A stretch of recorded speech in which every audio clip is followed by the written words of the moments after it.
come back and they try to teach people and guide people to Islamic knowledge. There's certain select people who go to a very high level of learning. They're called mujtahids. A mujtahid is a scholar who specializes in Islamic law and the derivation of Islamic law from the sources of the Quran and the Sunnah of the Prophet and the Imams. And it's a specialty within all of Islamic learning. Those of us who don't have that specialty, like in any other field, we look to those who are specialists. Right, so the vast majority of Muslims are charged with being muqallid, followers of that marju' taqlid, who's the mujtahid of the highest caliber, who is more learned in the skill of deriving law from the sources than anyone else. That person is called a marju' taqlid, a point of reference. Marju' is someone we refer to, we do ruju' to, a point of reference for taqlid. Taqlid literally means to hang a necklace on your neck. Right? So when I do taqlid of this marju' taqlid, it's as though I'm taking the burden of deriving law from my own neck and I'm putting it on his neck and saying, now this is your responsibility for me. I can't do it myself because I don't have the skills.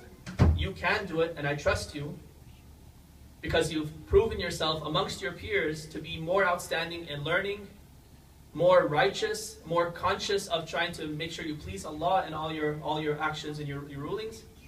And so I trust you. So now I'm going to ask you what is wajib on me, what is haram for me. And whatever you say, because I understand who you are and how skilled you are, I'm going to rely on the rulings that you derive and I'm going to act on them.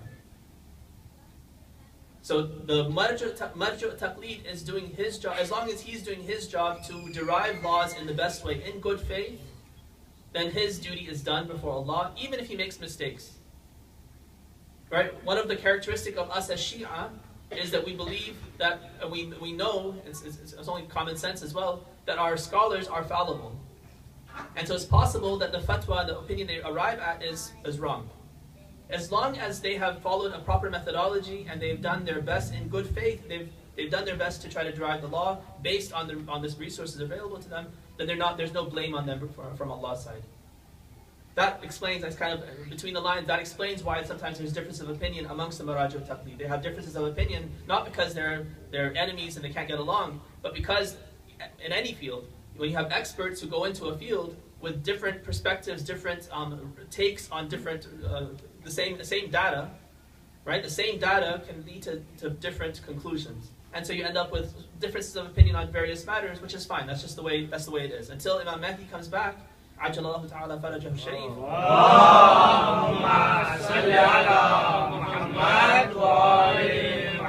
Until he comes back and straightens us out and tells us that, you have these 10 opinions on this particular issue, but here's the right opinion. It's one of these 10, or it's 11th one that you guys never thought about. Right? Whatever that is, then we'll say fine. That we'll follow you because you're now the source, the source of kind of direct connection to Allah. Whereas we did the best we could with the evidence that we had. Alright, so that's the marju' taqlid's duty. Our job as muqaddideen, as people who are putting that yoke on the marju's neck, as muqaddideen, our duty is to learn what our marju' taqlid's fatwa is, what his legal opinion is, and then implement it to the best of our ability in our lives. And this goes, as vast as life is, all the issues of life has some ruling to it. There's a ruling from Allah for every single action that we can possibly think of doing. Luckily for us, for the vast majority of the actions that we do in our daily lives, the ruling is that it's permissible. It's mubah. So we don't have to worry about, can I drink water or not? Can I eat food or not? Those are obvious things, and there's no need to find out the ruling for those sorts of mundane activities. But then as soon as we get into the details, what kind of food can I eat? What kinds of food are halal? Where are the red lines that I have to avoid? Right? Immediately, we have to turn ourselves over to the marju' taqlid and ask him, what are these rules? And then he lays out all the rules and said, these are the red lines. In terms of meat, here are the rules. These are the haram animals. Halal animals have to be slaughtered in a certain way, and there. If you buy meat, these are the rules you have to keep in mind. If you slaughter it yourself, these are the rules you have to keep in mind. Can you eat raw meat, cooked meat? All these different things that go into that. We have to ask him, and then he'll lay that down for us. Now, it certainly would be a very inefficient system if we had to actually ask him. I'm using that kind of just as a way of speaking. what they have done to make things easier for us, relatively, is they've put together manuals, law manuals, that are relatively simple guides to life. I say relatively, and those of you who have experience with it, sometimes they are convoluted, sometimes they're not written in the best way. Like any law, like you can pick up something, I don't know, the DMV guide to how to drive, right? Even that's going to be complicated. Some of the rules for driving are also complicated. That's just the nature of law. When you give instructions to someone in detail about anything, it's going to be complicated. In third grade, I remember our teacher asked us to write a description, a kind of a recipe for how to make a peanut butter jelly sandwich. Some of the kids might also have had similar experiences. And whatever we wrote down as instructions, the teacher took peanut butter, bread, and everything, and followed our instructions to a T, and we saw what disasters ensued. Right? Because when you write up instructions, if they're not completely detailed, every little nuance is not there, and that's all the person's following without any common sense, then you have to be extremely precise. And if you're not extremely precise, then you end up with all sorts of terrible things. Right, so that's how law is in general. Islamic law is no different. Okay. But we're not alone. We don't have to simply go to the book by ourselves. We have scholars. Alhamdulillah, we have some scholars, and inshallah, year by year, we'll have more scholars from the West who are going and studying and coming back, and we are now resources for you to access. So we have spent, sometimes a good part of our life, a decade or more, depending on our age and when we started our studies, studying all of this. And we're now resources for you to figure out how you can navigate through life in a way that's in keeping with the laws of Allah. All right, so in a very brief nutshell, lots of issues are still unstated, but in a nutshell, that is the system of taqleed, and how is this important to our discussion on decision making? It's extremely important. Because as I'm making my decisions in life, I need to have knowledge of those goals of life. But as I mentioned yesterday, I also have to have knowledge of the red lines that I can't cross, the duties I have to fulfill. And only if I know those will I be able to accomplish those goals with my decisions in a way that's pleasing to Allah the entire way. Otherwise, for instance, if I realize and I understand that one of my duties one of the goals of life is to make sure that I live a dignified life in terms of my monetary independence. So then I based on that goal, I make a decision to take a job that's going to provide me with enough income to sustain me and my family and my dependents in a respectable way. All right, that's good so far. But then I also need to know the parameters, the laws that go into career and career choice and what kinds of work are halal and haram, these kinds of things. Because if I don't, then I'll get part of the picture. I'll accomplish the goal. Maybe I'll make lots of money, and I'll be able to live a life that's apparently dignified. I don't have to stretch my hand out to anyone to ask. But I might be doing a kind of work, I might be in a line of work that's completely unlawful, or there might be certain aspects of that line of work that are unlawful. So it's really important then that I understand what the law says, what Islamic law says about what's permissible, what's not permissible, what's halal and what's haram, so that the decisions I make in my life are all in keeping with the law of Allah. Right? Recite wa salawat. Allahumma salli ala Muhammad wa ali Muhammad. Okay, the next stage in our discussion is to speak about some of the tools that we have at our disposal to make sure that the information we get, that knowledge that we're getting, is the best knowledge. Right? So we spoke about the need for getting knowledge of the goals and getting knowledge of the law. We also have to have practical knowledge and wisdom about how things play out so that we can make the best decisions and choices in our life. So one of the tools that's highly recommended in the Quran and in the Sunnah of the Prophet and the Imams is consultation. Shura. And the word shura is used, the word mushawara is used, the word mashura or mashwara is used. Right? They all mean the same thing, basically. Right? So the Quran says, for instance, describing those who believe and rely on Allah, it says, وَأَمْرُهُمْ شُورَى بَيْنَهُمْ. That their affairs are decided, the way they decide their affairs amongst themselves is by consulting one another. So before I take some course of action, I go and I ask certain people and get their opinion, and then based on the information I gather, then I make a more sound decision. So shura is something important. Or for instance, in another verse it says, وَشَاوِرْهُمْ فِي الْأَمْرِ. commanding the Prophet to consult with his companions, consult with the people around him, so that he can make better decisions. That, hopefully, if you're paying attention, that should raise the second question. Why is it that the Prophet's doing mashwara with other people? What business does he, or what need does he have to ask the opinion of others when he's guided directly by Allah? Why would he need to ask others? For you and I, we can understand why we need to consult with one another, but why the Prophet? So that, inshallah, we'll address that towards the end of the discussion. So let's speak a little bit about the benefits of consultation. I think this is a pretty common sense sort of a thing. And whenever we make decisions in life in general, not just in Islamic matters, in general, we usually do consult with people. Either we hire someone as a consultant, right? Or we find friends and colleagues and different people that we know who have some expertise in the area, who might have traveled this road before, and then we see what are their experiences, what pitfalls do they face, are they happy with the decisions that they make and the results that have followed and so forth. And then with all that information, then we go forward and make some decisions ourselves. There are actually a lot of beautiful traditions. There's one that I'm going to share with you from the famous letter of Imam Ali alayhi salam to his son Imam Hassan.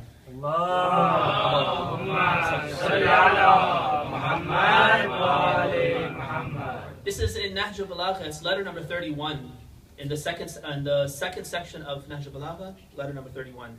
I'll just read an excerpt from that. My son, Imam Ali says, my son, although I have not lived the lives of all who have passed before me, I have examined their deeds and pondered over their histories and roamed among their ruins to such an extent that I have become like one of them. Rather, because of the news of them that has reached me, it is as though I have lived with the first to the last of them. Thus I know what deeds of theirs were pure and good, and what were murky and bad, what were beneficial and what were harmful. And I have extracted for you the best of every deed, and earmarked for you the most beautiful, and thereby diverted you from what is unknown by teaching you about it. I thought it best, since your affairs worry me insofar as I am a father, and insofar as I have decided to teach you discipline, that I teach it to you while you yet have a lifetime ahead of you, an age before you, and you are with sound intention and an untarnished soul. And that I begin by teaching you the book of God and its meaning and the law of Islam. And he continues. So Imam Ali alayhi salam, he says here that one of the ways he's been able to endow himself with knowledge and wisdom is by studying history. Right? Through studying history, right? This is something beautiful. I wish when I was young, when I was studying history in school, or even studying history in school, if this kind of wisdom, this kind of perspective had been taught to me, it would have been so much more valuable. And we learn kind of proverbs like history repeats itself, or those who don't look at history are doomed to repeat, or something. There's a phrase like I'm losing the phrase right now. But Imam Ali alayhi salam is giving us this perspective in a very strong way, where he says that and I lived a life of 60-some years. When he wrote this, he was probably in his 60s, towards the end of his life. But he says that because I've studied history, and I've studied the history of the first of people to the last of people, I now have the wisdom and the knowledge of generations and ages of people. The billions and billions of people who have lived, I have all of their wisdom and kind of the cream of all of their experiences, I have them all at my disposal. And so now, as a father who has that kind of broad perspective of history, I now have such a treasury of advice that I can give you. This is what I'm going to kind of boil down into one short letter and write to you. Right? Okay, so one of the advantages then of consulting with people before we make decisions is that we broaden our experience level. Naturally, we can only have as much experience as we've had. But the way we can compound that and magnify the effect of the breadth of our experience is by asking other people.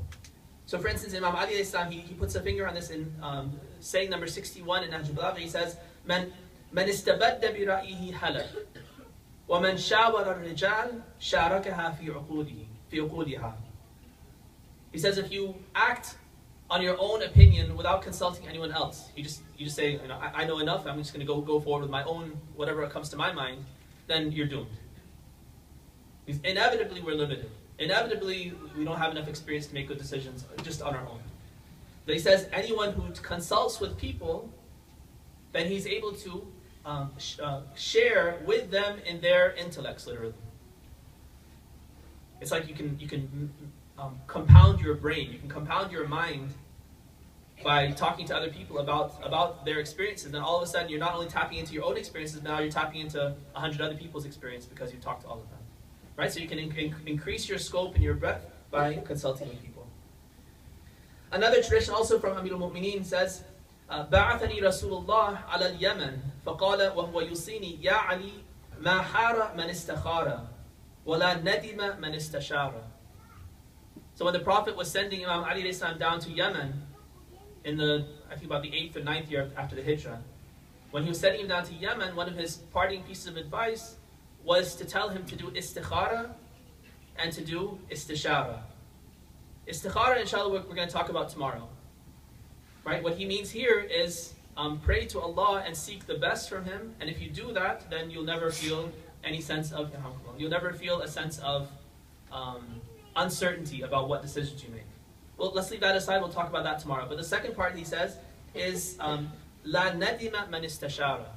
If you do mushawara, if you consult with people before you make decisions, then you'll be able to remove the regret that always happens afterwards. At least in the vast majority of cases, you reduce the regret that you feel afterwards. If you know you've done your homework, you've done your best, right? So no regrets afterwards. So first benefit was that you can broaden your knowledge base and wisdom base. Second benefit is that you have no regrets if you do mushawara, if you consult with people. A third benefit is that Allah will bless your decision and give you tawfiq. I've never found a good translation for tawfiq, but the best thing I can think of is He'll facilitate things for you. Like tawfiq literally means to bring things together. So He'll bring things together for you, facilitate things for you so that you're successful. Right? So hadith says, for instance, from the Prophet, Mushawaratul aqil al-nasih rushdun wa yumnun wa tawfiqun min Allah. If you consult someone who has a good head on their shoulders, someone who's an aqil, and he also has your best interest in mind, then this is a source of guidance, of blessing, yumn, and it leads to the tawfiq of Allah. Because you're doing your homework, you're making that effort to take this advice, now Allah will come in and make things work for you and make you successful in ways that He wouldn't have made you successful if you hadn't availed yourself of the consultation of others. Number 4, Allah will support us in our decision as well. And He'll guide us to the best results and the best decision that will bring us closest to Him.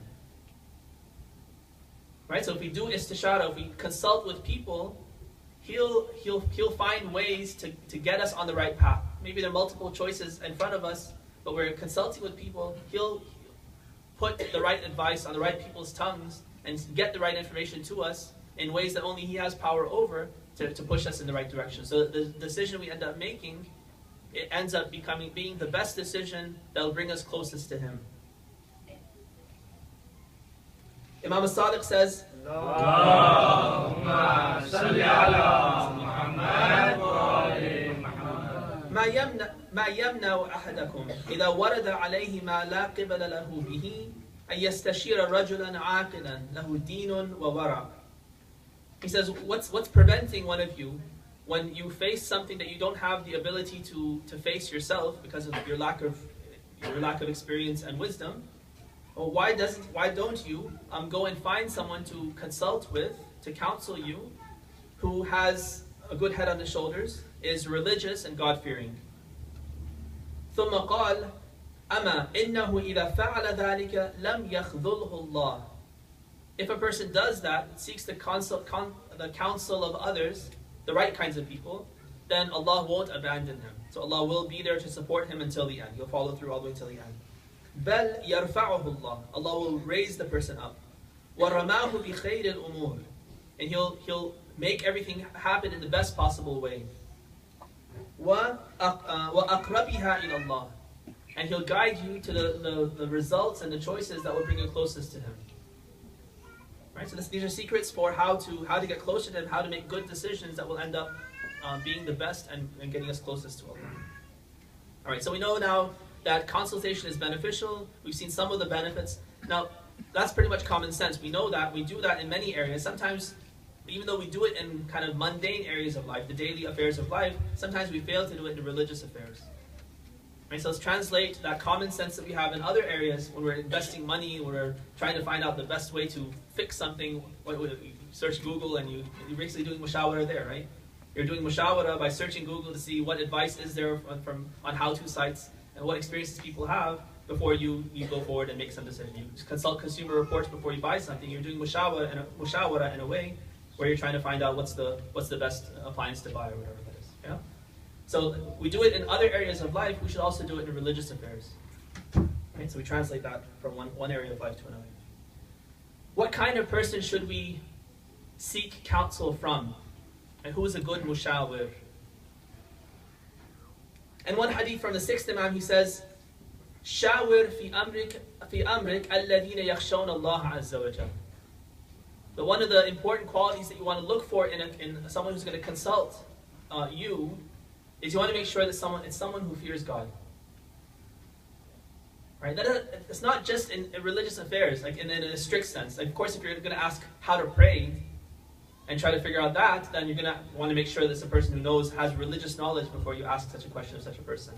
But even in other affairs, you're trying to make decisions about your children's welfare, about where to live, about all these life decisions that we have that have huge Islamic components to them. So you want to make sure that the people we're seeking advice from are themselves God-fearing.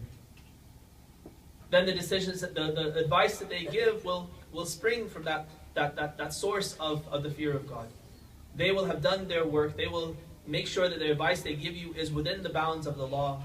They're not advising you to do something that's going against the Sharia of Allah. Right? And so that will be productive and fruitful advice for them. A second quality that's obvious is that they have to have intellect. Right? Intellect doesn't just mean that they're smart. The word aql, let me just take a small aside to explain the word aql. So aql, it means intellect, but sometimes we mistake intellect for intelligence and IQ. Right? Intellect is not the same thing as IQ and intelligence. When the Quran or the Ahlul Bayt, when they use the word aql, what they mean is the faculty that's within us that can know the truth, that can guide us to what's good, that helps us to weigh pros and cons and pushes us towards choosing those things that are most beneficial. That's different from just intelligence. You can be very intelligent and make really dumb decisions. You can be a fool in terms of your decisions. Right? So think someone who's very, very smart but concludes that there is no God. There are plenty of people who are extremely intelligent, have extremely high IQs, but they reject religion. They reject Allah. Right? That's the biggest foolishness that's possible. So you can be intelligent and be a fool. Imam Ali says, "Rubba عاقل قد قتل رب عالم قد قتله جهل." Or maybe it's عاقل. رب عاقل قد قتله جهل. That many a person who's very rational, very reasonable, is destroyed by his foolishness. Right? So that's possible. It's also possible for someone who's not very intelligent in terms of IQ and these sorts of things to be extremely wise, to be extremely aqil, to have a good head on his shoulders. So you probably know people who are, for instance, not very educated. They're not very educated, but their decisions in life are rock solid. The way they think, the way they evaluate pros and cons and benefit and harm, and the decisions they make are rock solid. They look to what's going to benefit me in the greatest possible way. Right? So they'll favor, for instance, obeying Allah, doing things that are in His obedience because they know that's going to bring the best benefit for them in the hereafter, the most permanent benefit possible. Even if that means they have to sacrifice things in this world. Right? So you probably know, in many instances, it's grandparents and maybe an elderly person who didn't have the opportunity of education, may not be smart in the way we think of smart as in IQs, but they're extremely wise. That's aql. Okay, so it's not just intelligence; it's wisdom that comes from this faculty that we have. So the Prophet says, "Istarshidul aqil wa la ta'suhu fatandamu." So when you're seeking, istirshad is another word for istishara. When you're seeking this counsel, then look for someone who has a good head on his shoulders, someone who makes these strong decisions, a wise person. Let's use wise for this. A wise person, and don't go against him. All right, once he gives you advice, a wise person, once he gives you advice, then think twice about going against what he's telling you. You might, maybe he makes a mistake, that's fine. But think twice about it. If it's a fool, first of all, don't ask his advice. And if he does give you advice, then feel free to go against it. It's probably better to go against it. Yeah, there's a statement from Luqman al-Hakim, wise man. He's this chapter number 31 is named after him. So somebody asked him how he became so wise, and so he said, I looked at all the fools around me, and I just acted the opposite. Whatever the fools do, I just do the opposite, and I got to where I am. Okay. So one important trait is the fear of Allah. A second one is intellect and wisdom. A third one is that they have to have goodwill towards you. They should be a person who is interested in what's best for you. And that's, the word that's used for that is nush or nasiha in Arabic. So in one hadith, for instance, the Prophet says, "Mushawaratul aqil al-nasih rushdun wa yumnun wa tawfiq." I read that before, but he mentions the word nasih, somebody who has your best interest at heart. So he's not advising you in a way where he has some ulterior motive, but he's thinking in your situation, considering your circumstances and your goals in life, what's going to be the best for you, not what's going to be the best for me as the one who's guiding you, right? So that's really important, that the person has your best interest at heart. And another one that we see in a hadith is that we want to find someone who's willing to tell you what you need to hear, even if you don't want to hear it. Sometimes the advice that you need to hear is bitter, right? Like bitter medicine that you have to take. And so the way Imam Baqir alayhi salam says this, he says, "Ittabi'."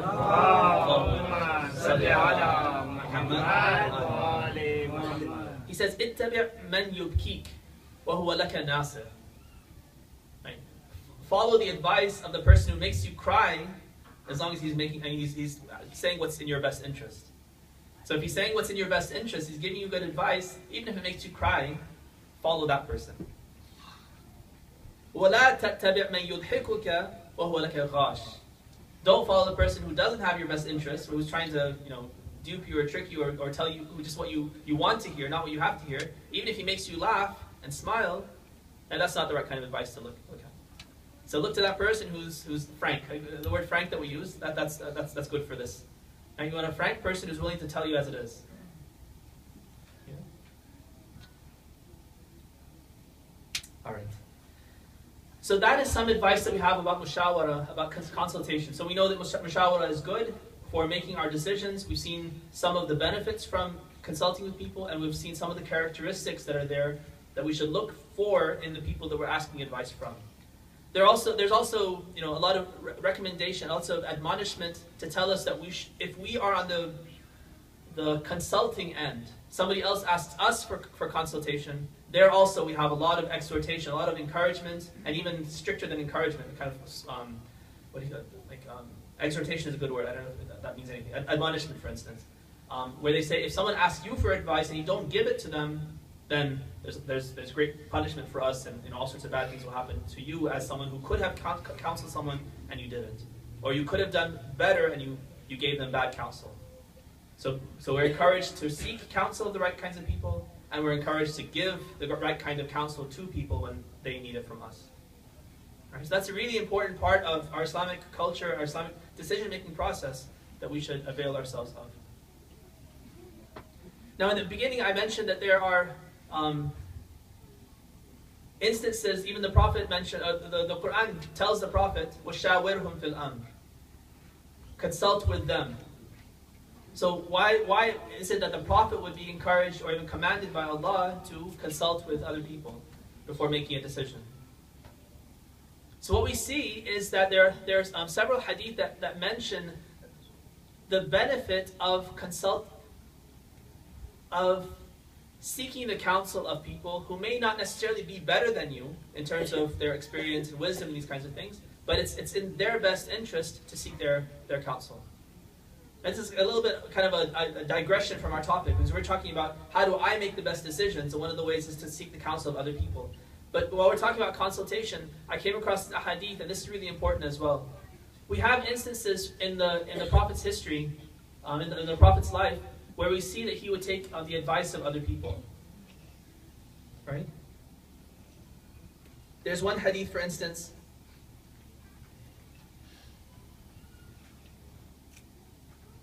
I'll read the hadith in a second, because these don't regard the Prophet. But there's, for instance, the famous story of the Battle of Khandaq. Right, the Battle of Khandaq or Ahzab, where these tens of thousands, on the order of 30,000 troops from the Quraysh of Mecca, along with all their allies. The Ahzab means the confederation of these allies who would come, the Jews and the different pagan tribes from all over, and come to once and for all wipe out the Muslims. So they surrounded them in Medina, and the Prophet consulted with his companions to ask him, what do you want to do? What's your advice as to what's the best way to defend ourselves? Should we go out and meet them? Should we stay entrenched here in the city? What should we do? And that's when the famous story of Salman al-Farisi happens, where he comes forth and he says, I have this experience with trenches. In the place where I grew up, this is one of the defensive strategies that we had, where we dig a trench around our city, and that moat would stop the enemy from being able to come freely to attack us. And so the Prophet, after taking this advice, maybe hearing other opinions as well, he says, I'm going to act on the advice that Salman has given, and we're going to dig this trench. And they end up digging the trench, they're able to ward off the enemy, and then with some miracles that Allah sends, wind and storms, these kinds of things, he's able to spook the enemy to actually abandoning the whole mission, and they leave without any too much warfare actually happening. There's a little bit of skirmishes here and there. Imam Ali kills Marhab during that battle, but not much more fighting than that, and they vanquish the enemy. So that's one instance where the Prophet took advice from people. There's another time at the Battle of Uhud where the Prophet also asked a similar question. He said, this army is coming to take vengeance for Badr from last year. We have the choice of staying entrenched in Medina or going out and facing them outside of the city. And so then there's people have different kinds of advice. One of the people who speaks up is Al-Miqdad ibn al-Aswad. Al-Miqdad is somebody, I think we do him great injustice because we don't talk about him. Whenever we mention great companions of the Prophet, we'll say Salman and Abu Dhar and Ammar, but we forget about Miqdad. There's one hadith I came across that says, I think it's the 6th Imam, where he says that out of all of the people who stayed by Imam Ali's side during this whole event of Saqifa and the first weeks and days and weeks after the Prophet's death, there were 4 people who stayed by his side without question. Everyone else at some point left, and then some came back, or left and never came back. But there are 4 who never shook. So Al-Miqdad, Abu Dhar, Salman, and different traditions say Ammar or Hudayf of Yaman and some other individuals. But these 3 individuals are there. But Imam as-Sadiq says that the best of all of them, the one who never even considered anything other than complete submission to Imam Ali in his tactic in dealing with the whole thing, was Al-Miqdad, and he's the best of them all. Yeah.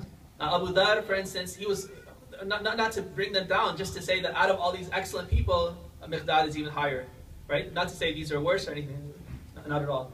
So Abu Dhar, we know from the history of Abu Dhar that he was a very you could say a hot-headed type of a person, completely devoted to the Prophet, completely devoted to Imam Ali and Imam Hassan and Imam Hussein.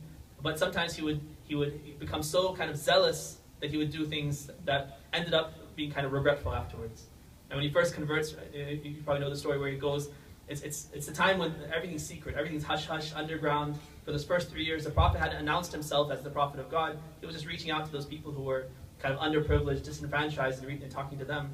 So Abu Dhar finds out from the distant tribe of Ghifar. He comes into town, he meets Imam Ali secretly, they go meet the Prophet, he becomes Muslim, and the Prophet tells him just the basics. He says, go back to your tribe and teach them. On the way out, he goes to the Masjid al-Haram, and he says, Ashhadu an la ilaha illallah, Ashhadu anna Muhammadan Rasulullah, out loud in the middle of all these pagans. They pounce on him, they beat him to the brink of death. Because Abbas was there, the Prophet's uncle Abbas, he was able to save his life, but That's the kind of characteristic trait that Abu Dhar had, where once he knew something was right, he didn't care what anyone said, what anyone did, and he was a pain in the neck for Muawiyah and Uthman, and that's why he was eventually extradited. What do you call it? Extradited from Medina first to Syria. And Muawiyah didn't like him, so he sent him back to Medina, and then finally he was sent to Rabada, and he ended up dying there. And that's where his grave is. So anyway, Miqdad is this outstanding person, and in the Battle of Uhud, he shows how he shines. When the Prophet is asking advice, Miqdad, he says that, Ya Rasulullah, we are not going to be like the Jews were for Moses. Because the Quran tells the story of the Jews when Allah commanded them to enter Jerusalem. Right? He said, enter Jerusalem from this particular door and say Hitta, and I'll make everything work for you. The people who are there, they'll either surrender, we don't know exactly what will happen. They'll surrender or they'll die or whatever will happen. Allah says, I'll take care of everything for you. All you have to do is trust me on this, enter the city through this one particular door, say Hitta, and everything will be fine. And the Jews, they say, we're not going to go in there. They're huge people. They're giants in there. These people are massive, great warriors. There's no way we're going to go there. So the Quran quotes them saying, you, Moses, and your Lord, you go fight them. We're going to sit here and wait and see what happens. So Miqdad says, we're not like the Jews. We tell, rather than saying what the Jews said, we tell you, you and your Lord go, and we are right behind you. Every step by step, we're going to follow you and support you, whatever you decide to do. If you want to go out, and we'll be with you. If you want to stay here, we'll be with you. Whatever you say, we're with you. Like that kind of devotion. The kind of devotion we hear at Karbala with Imam Hussein's companions, where nothing matters except exactly what the Imam tells them to do. That's what they're willing to submit themselves to. So what's the benefit then? What's the purpose of taking, consulting with people when you're the Imam, you're the Prophet? You have direct guidance from Allah. You don't need people to tell you what's the best course of action. Allah's going to tell you what really is the best course of action. One of the benefits that we see, and this is something that we can translate into our own lives, is that it's very good for teaching, for empowering the one whom you're consulting with. You've probably experienced this, those of you who are parents, who have sons and daughters who are, maybe teenagers, maybe getting to a point where they're starting to get experience with life. They're starting to have opinions of their own. Sometimes they can draw conclusions. They can do things now. They're starting to experiment almost as independent people now. So one of the things that you can do, and we should do with them, is to empower them, help them to make those decisions by giving them responsibility. And doing mushawara with them has that benefit. And just imagine, you have a 13-year-old son, a 13-year-old daughter, and you ask them their opinion. You say, I have this problem, and I'm not sure what to do. What would you do? What advice do you have for me?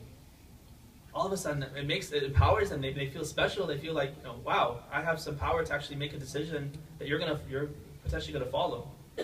And then it engages them with the problem. They start to think, let me think what are the pros and cons. It trains them to how to think about problems, how to find solutions that are in your best interest. So it's very empowering for them, and for that reason we see that the Imams and the Prophet also would empower their companions by asking them their advice, and then in many cases following the advice. Not necessarily, you don't always follow the advice that's given to you, but you evaluate it, you take it into account in your decision-making process. So let me share a couple of hadith with you before I close. So Imam Rida alayhi salam, one of his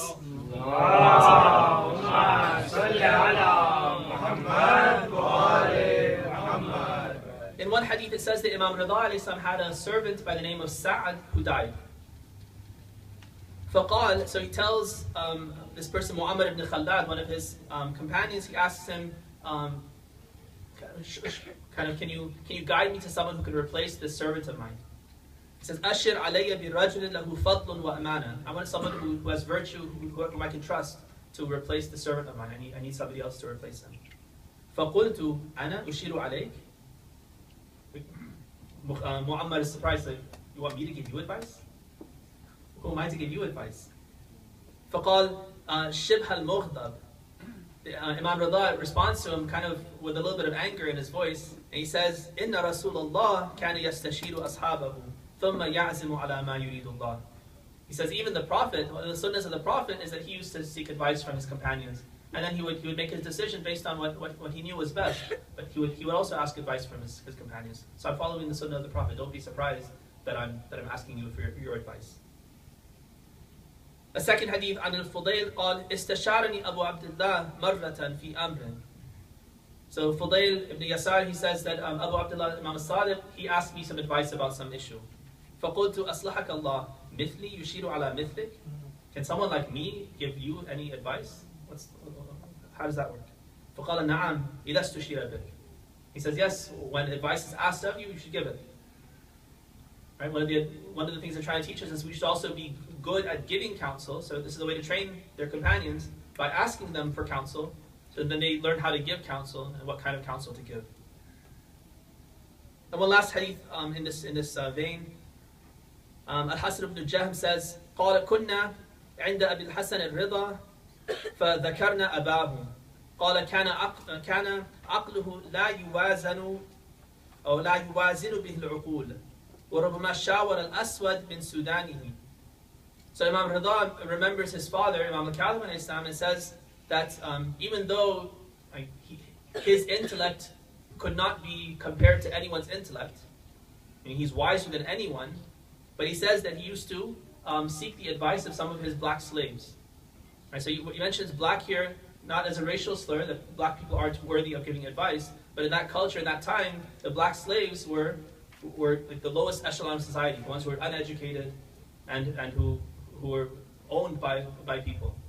Right? So you would think they're kind of the last person you would seek advice from in that particular circumstance because they hadn't had the education and opportunities that other people had had. So despite the fact that they were in that circumstance, Imam Kadhim ﷺ would ask his slaves for their advice.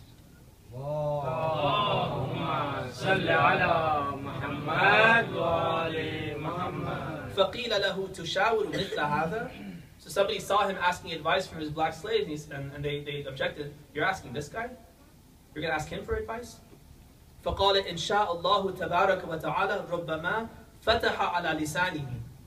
He says, if Allah wants to guide me through this person, then he might put the right advice on that person's tongue. How do you know who this person is, what character he has, what wisdom he might have? Right? So the Imam says, I asked them because they have experiences. Maybe they have some good advice for me that I can benefit from. فَكَانُوا رُبَّمَا أَشَارُوا عَلَيْهِ بِالشَّيْءِ فَيَعْمَلُ بِهِ مِنَ الضَّيْعَةِ وَالْبُسْتَانِ. So he used to actually, it wasn't just for show either. In instances, he would ask them advice, they would give advice, and he would actually act on it.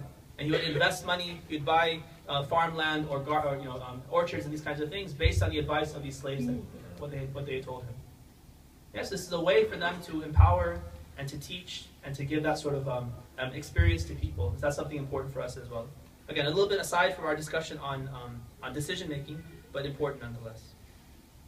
Recite salawat. Allahumma salli ala Muhammad wa ali Muhammad. I promised that I would take some questions. Let me just see if there are any questions that need answering, and then we'll move quickly to the musibah. Any content-related questions to today's lecture or in the last two lectures? So when you said that some scholars or very intellect people sometimes have some foolish decisions, as not scholars, but people who are wise. Yeah. Yes. No, sorry. People who are very intelligent could make foolish decisions. For instance, when they're smart but they don't believe, right? They reject religion. Right. So, what do you basically interpret the word foolish? Like how in Arabic? Yeah. Ahmaq. Oh. Aqil versus ahmaq. An idiot. Fool. Yeah. Thank you. Shaykh also says that people who become more religious, Allah Ta'ala gives them intellect. Yeah. It doesn't. I can't think of a verse where it says that. There are hadith that tell us that though. There are hadith that say that you can't. So basically, it says the hadith tell us that intellect is a gift from Allah. So it's not something that you're born with. You were born with a potential, and then you can realize that potential by using it. So the Quran's constantly telling us, أَفَلَا يَعْقِلُونَ, right? لِأُولِي الْأَلْبَابِ. It's encouraging people to use their intellect. So by using what Allah has given us, we can kind of realize the potential that's in it. The way you use it is by thinking about things in a very rational way and looking at pros and cons, benefits and harm, and then acting on it. Right? Because it's possible you could not think at all, or you could think, you come up with a conclusion, but then you don't act on it. Right? If you want to actually act on your intellect, then you want to do all those stages. Think, make those good decisions, and then go follow through with action. Then one of the consequences is Allah will increase your intellect. He'll give more. Now, not intelligence, your IQ won't shift, but as you use your intellect to make the best decisions and follow what's right and truth, then Allah will make it. He'll give you more wisdom. He'll give you more understanding, and you'll be able to make more and more good and sound decisions like that. You know, in that surah where Allah Ta'ala talks about the people went into the cave, that because they were religious, Allah Ta'ala gave them more intellect. I think if you can point to a verse, I'm pretty sure there's no verse in the Quran that says that in particular, that they are increased in intellect. Maybe in some other words, hikmah or something else. But if you find the actual verse, then that would be helpful. All right. I'm going to share with you another story from some of the companions of Imam Hussein. And some of these companions may be ones you haven't heard of. Oftentimes in our cultures, we focus in on certain personalities for certain nights. It's just a convention that we've come up with. But I think it's beneficial to hear the stories of others as well. That's why I'm sharing some of these other stories that might be unusual or not as familiar to you. But they're from reliable sources. This is the story of Junada and Amr ibn Junada al-Ansari. Junada ibn Ka'b ibn al-Harith al-Ansari was among those who accompanied Imam al-Hussein from Mecca to Karbala. This is one of those people who was solid. Remember, I told you that there are people who joined him because they thought he was going for victory, but as it became clear that he's going to defeat, they abandoned him. Junada is not one of those. He's the one that stayed with him all the way until the end. Like Imam al-Hussein, he brought his family with him, his wife and his son Amr ibn Junada. Junada participated in the first attack on the Kufans. As he fought, he chanted the following lines of Rajas: I am Junada, and the son of Al-Harith. I am neither a coward nor one to renege on his pledges. I am neither a coward nor one to renege on my pledge until my heir inherits over my dead body, which shall remain in the dust. He succeeded in killing 16 Kufans before he in his turn was killed. After he was martyred, his 11-year-old son Amr came to Imam al-Hussein seeking permission to fight. The Imam denied him permission. When he persisted, the Imam said, "Your father has already been killed. I fear your mother may be displeased to lose you too. If you are killed, then who will protect your mother in this desert?" Amr replied, my mother is the one who has ordered me to fight." With that, permission was granted, and he proceeded to the field of battle. He fought like a hero. All the while his mother cheered him on, saying, "Glad tidings, my son. You shall be given drink by the guardian of the pool of Kawthar." Amr recited the following rajas: "Hussein is my commander, and what a commander he is. He brings happiness to the heart of the bearer of tidings and the warner Muhammad. Ali and Fatima are his parents. Thus do you know anyone like him?" When he was finally killed, his murderer beheaded him and threw his head towards Imam Hussein's camp. Amr's mother took his head and wiped the blood from his face and said, "Very good, my boy. You are the light of my eyes." And she threw the head back into the battlefield. And she grabbed a tent pole and attacked the Kufans, chanting the following rajas: "I am an old woman and weak, decrepit, worn out and thin, but I shall strike you with much force to defend the children of Fatima the noble." She killed 2 men for Imam Hussein, brought her back to his camp, and prayed for her. السلام عليك يا أبا عبد الله وعلى الأرواح التي حلت بفنائك. عليك مني سلام الله أبدا ما بقيت وبقي الليل والنهار، ولا جعله الله آخر العهد مني لزيارتكم. السلام على الحسين وعلى علي بن الحسين وعلى أصحاب الحسين وعلى